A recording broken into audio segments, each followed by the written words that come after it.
Hello there. Hi, everybody. It's me, it's Fraser. Welcome along to the Bible study. I hope I am going live just now. Hang on a second, let me just double check this. I want to make sure that I'm gone live.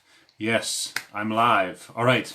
Welcome, everybody. I thought I'd come on a little bit earlier than normal. I know it's like 5 to 8. But I thought, sometimes it takes a little bit of time for people to find the link and things like that. So I thought I'd come on and just sort of see how you're all doing and let you get signed on and things like that. Give me a wave when you come in and let me know that you're watching. Give me a like. Hello, Harry. It's good to see you. I hope you're having a good week and that everything's going really well for you there. It's very nice weather. Jane and the kids put up a tent last night in the back garden. So they slept out in the garden, but I didn't. I decided against it. It was just too cold. I just couldn't do it, yeah, I feel like a bit of a wuss because of that. But that's all right. I don't mind. I'm secure enough in myself to. I needed a sleep. I really needed a sleep. I knew if I camped out there, then it would be no way that I would be able to sleep because it was just cold last night. And even them, they were camping out there, and then they came in at like 4 o'clock in the morning because there was cockerels crowing and things like that. So nah, not for me. I've got so maybe I'll camp out on Friday night or Thursday night or something like that when I don't have to work the next day. Maybe that's the plan. I've got this one. So this isn't part of the quiz, but this is one of my favourite mugs. It says, "I hate to disagree." It's a funny joke that you see, because it's instead of disagree, it's disagree. It's quite funny. I didn't. Oh, Alex has joined in. Hello, Alex. How you doing? You doing all right? Good to see you. Give me a wave or a thumbs up or a comment. We were just checking in with everybody. I'm started a little bit early, but don't worry, I haven't actually started yet. I just thought I'd go live just so that everybody can have a chance to join in a little bit, and we'll. If you didn't know, tonight we're going to be looking at Mary of Bethany. This week in the we've been plan tonight about what we're going to be looking at. But yeah, I've spent kind of all day. I've been kind of really interested, really keen to sort of find out about this. So I've been quite enjoyed doing this there as well. I just realised if humanity went extinct, then nobody would care. Yes, that is a good point. Well, would the dogs care? Would they? I think the dogs would care. I think the dogs would be like, "Where's everybody gone?" Like that. I think the dogs would care. I don't know. The cats wouldn't. The cats couldn't care less. But I think the dogs would be. Oh, where's everybody gone? Yeah, that's just my thoughts on the matter. Uh, yeah, so yeah, welcome along. So, I think that's Kenneth here as well. Hello there, Kenneth. And he is watching as well. Yeah, you're right. I think they would. I think the dogs would miss everybody. That's my opinion on it. It's also clock, but I also thought there's quite a few announcements that I would like to make as well.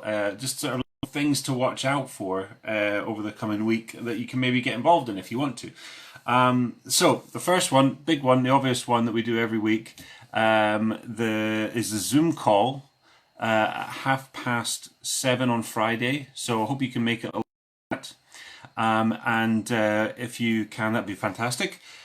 If you you may have also seen that Bev is doing the game on Friday, and she's doing a sort of truth. I can't remember what it's called. Somebody help me. The game's kind of called? But the sort of a game where you have to sort of give truths about yourself. So if anybody wants to get involved with that, what you have to do is send Bev 3 truths about you, and send them to her before Friday. Okay. Yeah, so 3 truths. If you come up with 3 truths, send them to Bev before Friday, and that can be part of the game. I think she's looking for about 10 people to get involved. So that would be really great to help her out. You can send it to you can send it directly to Bev on Facebook, or I'm sure if you don't have Facebook, you could send it to like Jamie, and Jamie would pass it on for you, or Kenneth or myself. Any of these things, that would be absolutely fine. That'd be great. There's a quiz after the Bible study tonight, so don't forget that. Try that out. See how well you get on. The quiz is going to be obviously on here, but don't feel bad. Like I would recommend, use your Bibles to answer the questions. I've put some sort of trickier kind of questions in there, but it isn't cheating to actually look at the Bible to find the answer. We'll allow that. In my opinion, that's like studying rather than cheating. So I think it's okay. And last thing I want to mention is that we're going to be doing doing more sort of opportunities for people to get creative over the next few weeks. And what that means is every week we're going to have a subject, a theme that we're going to be looking at, as you know. So if you want to get involved, you can do something creative. You can draw a picture. You can write a song. You can bake a cake on the theme of what we're doing, and that. Kenneth's already done an amazing video. If you've not seen it, go to Facebook. He's done a video, brings a tear to the eye, even the most stone-hearted person, and makes them realize that the world is a good place. Donna's doing some stuff. I put something on there as well. Set a little scavenger hunt. Lots of different things that you could do. And once you've done that, again, just put it on the Facebook page, or if you haven't got Facebook, send it along to us. We'll watch them all together, or we'll have a look at all the different stuff during the Zoom call on Friday. So you have till Friday, and then next week. Okay. Right, so let's get started here. That was quite a lot of talking even before I've gotten started. We're 8 minutes in, and we haven't even started yet. So I have an opening question, a question for you to have a wee think about, and I want you to comment below if you have any ideas. What is the best thing that you have ever smelled? The best thing you've ever smelled. It could be a food, it could be a thing, it could be a candle, it could be whatever. Think about what the best. For me, it's definitely food things. Bread. Walking past a fish and chip shop when you're hungry is one of the trickiest thing. So and also I know a lot of people here don't really like it, but I love root beer, right? And when you can get a tin of root beer, a can of root beer, and open it up and for the first time, it's just the most wonderful smell. I love it so much. So yeah, I would say root beer. Kenneth is saying coffee. That's a very good one. Yes, there's nothing like waking up in the morning, especially if somebody else has made coffee and you're waking up, you're walking into the kitchen and there's a smell of coffee in the air. That's fantastic as well. Yeah, and Kenneth's agreeing about fish and chips. Oh yes, here we go. Right, so continue to comment if you want, but I'm going to move on because today we're looking at Mary of Bethany. Okay, and what I thought was, as I was studying Mary, which I've been doing for the last few days, I thought that one of the things... Harry. Really? Does it? Harry said, my own fart. Yeah, but it doesn't smell good to anybody else. Yourself, it's the best. Oh gosh, we've taken a real boy's turn here, haven't we? Mary of Bethany, and we're going to do things a little bit different tonight. You see, rather than focusing on one particular verse, there's one that we're going to look at in particular right at the end, but rather than looking specifically at one particular verse, we're going to have a sort of more in-depth look at Mary, at her character. We're going to do a sort of a character study of Mary. Okay, now some of you might not know who she is, and it is a little bit confusing as there are several Marys at the time of Jesus. His mum, Mary. There's also Mary Magdalene as well, who was a woman Jesus cast demons out of, and then was one of the first people to see Jesus when he was raised from the dead. And then the third one, which we're looking at, is Mary of Bethany. And Mary of Bethany was one of her sisters in a family Jesus really loved. Jesus really loved this family. And there was 3 siblings. There was Mary, Martha, and Lazarus. So Mary, Martha, and Lazarus, and there were 3 siblings in this family. Now, some people think that possibly Mary of Bethany might be the same person.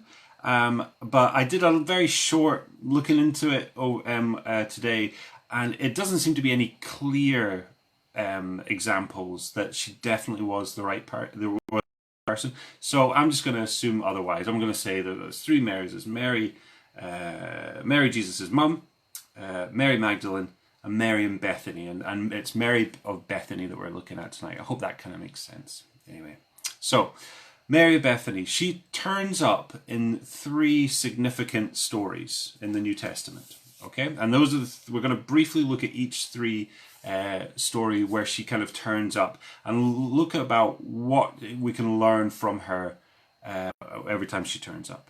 So the first one is in Luke chapter 10, and it's verse 38 to 42. Okay, so Luke chapter 10, 38 to 42. So it says this: As Jesus and his disciples were on their way, he came to a village where a woman named Martha opened her home to him. She had a sister called Mary, who sat at the Lord's feet listening to what he said. But Martha was distracted by all the preparations that had to be made, and she came to him and asked, Lord, don't you care that my sister has left me to do the work by myself? Tell her to help me. Martha, Martha, the Lord answered, you are worried and upset about many things, but few things are needed, or indeed only one. Mary has chosen what is better, and it will not be taken away from her. In this story, Jesus comes to visit Mary's family, and Martha, her sister, is working hard in the kitchen. She's all busy trying to serve everybody, make all the food, get everybody prepared. And she comes through, and Mary is just kicking back. She's sitting at Jesus' feet, just listening to Jesus. That's all she's doing. And Martha's getting upset at this. I don't know if you've maybe had a situation, maybe with a sibling, with a brother or a sister or anything like that, and you feel like you're doing all the work and they're just doing nothing. Well, this is kind of like what Martha was feeling with Mary. She was seeing that she was doing all the work, and Mary was doing nothing. But Jesus said to her, Jesus says, Martha, you're worried and upset about all these things, but there's only really one thing that's important. And Mary has chosen what is better, and it will not be taken away from her. So from this, we learn something very important about Mary and something important about Jesus. We learn that she is a woman who has right priorities. She knew the key to life, almost, the one thing that was needed. She loved Jesus more than anything. And while he was on earth, she wanted to be around him as much as possible. And she understood that life was found by sitting at his feet. So that's the first thing we learn about. We learn about her, that she was somebody that knew that spending time with Jesus, that being with Jesus, listening to Jesus, and settling herself before him, that was the key to really knowing to life. So the second time we see her, so that was the first one. The second time we see her is in John chapter 11. Okay, now we read about the story of her brother Lazarus, and you might know that name Lazarus because he was the one. Hello, Kelly. He was the one that died, and Jesus brought him back to life. So I don't know about any of you. I don't know if you have like a favorite Bible story. If you do, maybe you could comment about it. I don't know. But something that you just keep going back to that encourages you every time you read it. It helps you through your walk with God. And for me, it has always been the story of Lazarus. It encourages me. It's incredible. It's fascinating. And it reveals Jesus' power in so many ways. But the story is also so real and so human. And it's definitely the case with Mary in this story. So her brother has died. Anyway, it's quite a long story, so I'm going to just kind of sum it up. I'm going to kind of sort of sum it up a bit. The story starts, Lazarus is sick. He's not dead yet, he's sick. And Jesus finds out that he's sick, but he waits 2 days before going to see him. And by the time he gets there, Lazarus is dead. But Jesus knows that this isn't going to end in just death. It's going to end with a happy ending. It's going to have a good ending.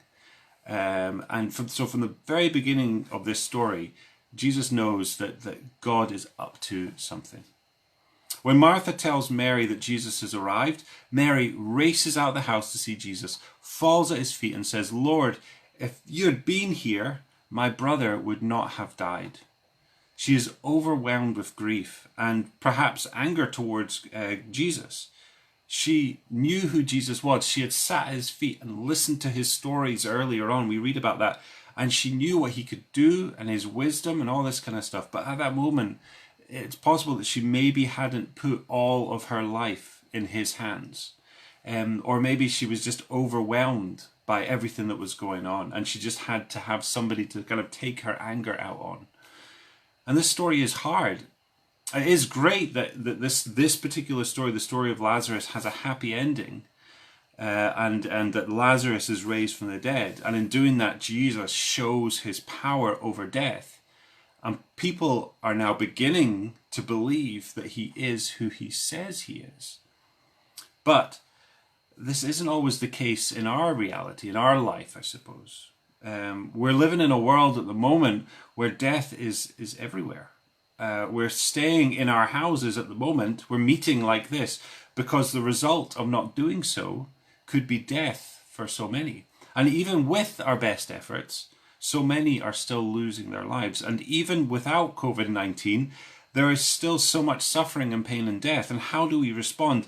It is natural, even as Christians, to cry out to God saying, "Lord, if you had been here, my brother would not have died." Sometimes we think God is absent or not doing anything. And we've kind of studied this already. We've looked into this, and it sounds terrible, but thanks to sin, death and sickness comes hand in hand with our time on earth. But God is not absent. He is right here. He is with us. He is not still. He's not doing anything. He is working in us, and he's working through us, and he's working at the moment. He understands grief and mourning better than anyone. He understands suffering because he's been through it. In this story, even though he knows that Lazarus is going to be raised from the dead, he weeps with Mary and Martha.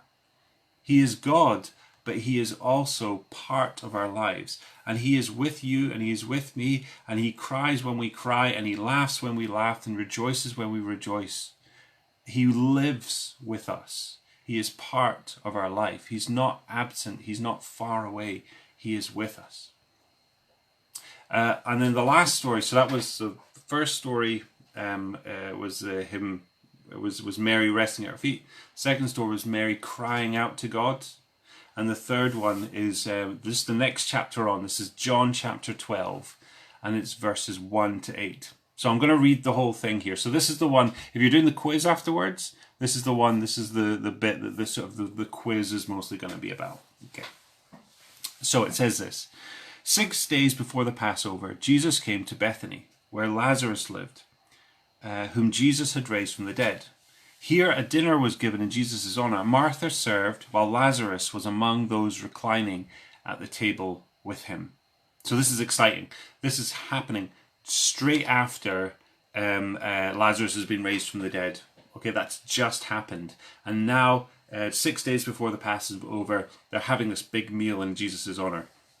And it sets the scene, this big meal at Lazarus' house. Jesus is obviously the guest of honor. He has turned a funeral into a party.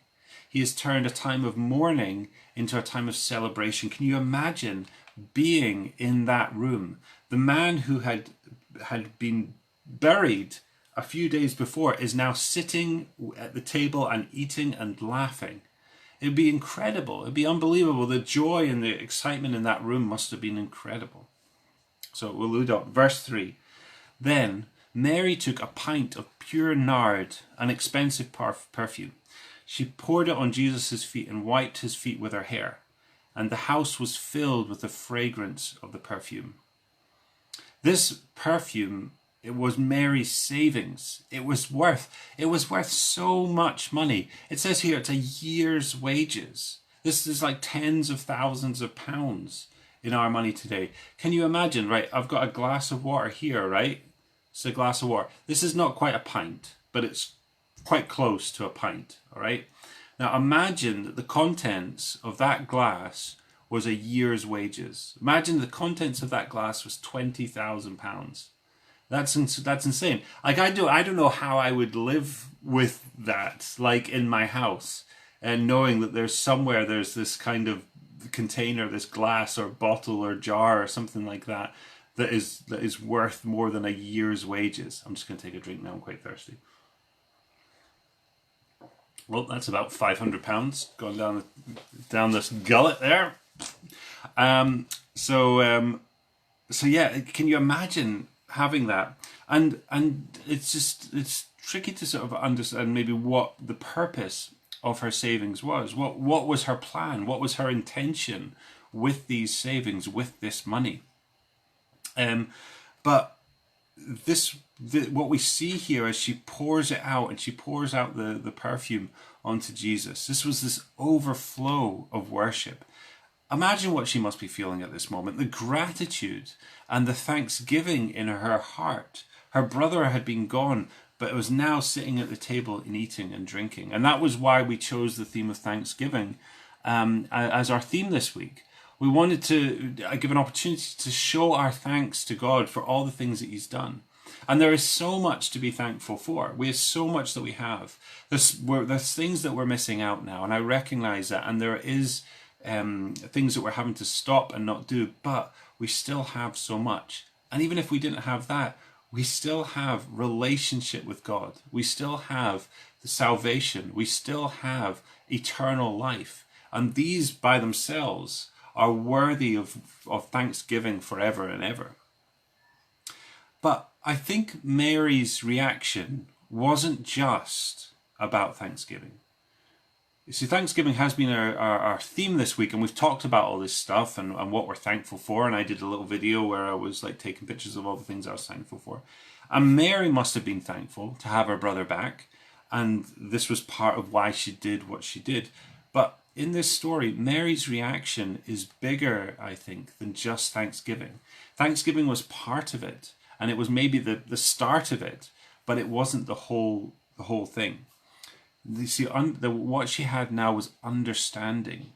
She now knew who Jesus really, really was. She had seen Jesus do something and seen how he had power over death that is unimaginable. And because of that, because she realized that he really was the Son of God, that he really did have the power over darkness and death, and that he really was worthy of worship and praise, this poured out of him. This poured out of her, and she realized that she had to give him everything that she had. We'll go on and we'll look at verse 4 now. And this is an interesting part. So one of the disciples, Judas Iscariot, who was later to betray Jesus, objected. Why wasn't this perfume sold and the money given to the poor? It was worth a year's wages. He did not say this because he cared about the poor, but because he was a thief. As a keeper of the money bag, he used to help himself to what was put into it. Leave her alone, Jesus replied. It was intended that she should save this perfume for the day of my burial. You will always have the poor among you, but you will not always have me. And this is a difficult thing. We're looking at the moment about dreaming big, about the big things, about thinking outside the box and thinking about what God has planned for us. And sometimes that means sacrificing the things that we have, that we value, that we love, that we think is our future, or we think is everything. Sometimes we have to lay that down in order to get what God wants for us, or what is right for God, or what is necessary for God. I found this passage wonderful because we don't know what Mary's original plan was with all that money. But she gives it all up for Jesus. And Jesus never forces her to do this. And I think that's the key as well, is that Jesus will never force us. He will never make us do anything that we don't want to do. But he is so blessed when we pour out everything that we have, that we give him all that we have. I find it interesting as well that it says, Jesus says, it was intended that she should save this perfume for the day of my burial. That was the plan. That was the purpose of this bottle that had been maybe sitting on her shelf maybe for years. That was its purpose, to ready Jesus for the cross. I find Mary so interesting. And you're maybe wondering why we spent so much time looking at all the different stories that Mary was in. Well, one of the things that struck me, and I don't know if you've noticed it, when I was studying Mary in the Bible, was that on each occasion, each of the 3 occasions when we meet her, she is at the feet of Jesus. In the first story, she's listening at the feet of Jesus. In the second story, she runs out the house and falls at the feet of the Jesus. And in the third story, we see that she is at the feet of Jesus, pouring out the oil, pouring out the perfume, and giving everything that she has. And in each story and in each action that she does while at the feet of Jesus, she moves the heart of Jesus. And what an amazing thing to move the very heart of God. In the first story, she is open to Jesus. She is listening. She is resting in his presence. She's not busy or after anything. She's simply there with him. And that's the first thing. That's like the first thing that we can learn from her. That we need to be at the feet of Jesus, and we need to be there just listening and spending time with him and quietening ourselves, and stop being so busy and trying to do everything, but rather just rest in where he is. The second thing, in the second story, she is real with him. She's not avoiding him. She's not running away from him. And even though she's mad, even though she's hurt, even though she's angry, she runs towards him and falls at his feet. And that's the most important thing as well. Sometimes we're going to go through times where it is hard, where we have trouble, where we have problems, where we have difficult times. But in those times, we need to run towards God. We need to run towards him and fall at his feet. And in the third thing, in the third story, it's simply just worship. It's simply just falling at his feet and pouring out all that we have, giving him all the glory, offering ourselves, offering all that we have for him. So that's my little look at Mary. So and maybe we can work on even doing one of these things. I know for me, I think it's stopping and listening. It's spending time with him. It's not trying to appease, it's that first one I think sometimes is the one that I know I struggle with. I don't know about any of you. Maybe you need to have a pray about it tonight. Sort of really think about it. How can we grow in relationship with God by following the example of Mary? Do we need to be listening to him more, resting in him more? Do we need to be coming to him and not running away from him, but coming to him with our problems? Or do we need to be just pouring out ourselves, giving him more, not holding anything back for ourselves, but giving him everything that we have? So, thanks very much for joining in and watching. This will be available to rewatch if you want. I don't know if you're interested, if you missed the beginning. Go and have a shot at the quiz now. It should be popping up soon. And just remember, if you're doing the quiz, don't read the Bible and try and find out the answer in the Bible. The verse you want to be looking at is John chapter 12. Thanks very much. I cannot wait to see you all on Friday and get a chance to catch up. I think we've just agreed that Martin Donny is going to be sharing with us on Friday. So that's exciting, something to look forward to. If that's wrong, then I'm very sorry about that. I'm sure whoever we get is going to be great. But thanks very much for joining us. Everybody have a great night, and I will see you very soon. Bye-bye now. Crisp high five.